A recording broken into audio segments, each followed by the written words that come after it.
في زيارة هي الأولى للجزائر، أشرف وزير الرياضة الأندونيسي على استعراض للفنون القتالية والبادمنتون لثلة من رياضيي المنتخبات الوطنية.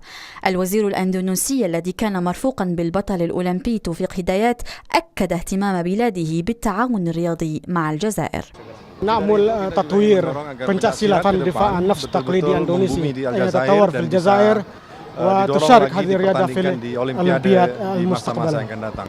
البطل الأندونيسي في رياضة البادمنتون توفيق هدايات الحاصل على ذهبية الألعاب الأولمبية بأثينا أعجب من جهته بتجربة الجزائر في هذه الرياضة الناشئة. Not really popular badminton in Algeria. I know it's the football more than the popular, but I hope for next time I will bring my coach, my team. I hope later I can bring my coach and my training partner to here.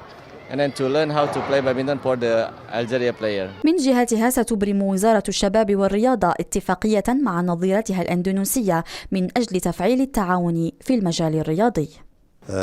عندنا لقاءات مع سعادة السفير اندونيسيا في الجزائر باش نبني ورقة عمل ورايحين نجسدوها إن شاء الله في المستقبل باتفاقية في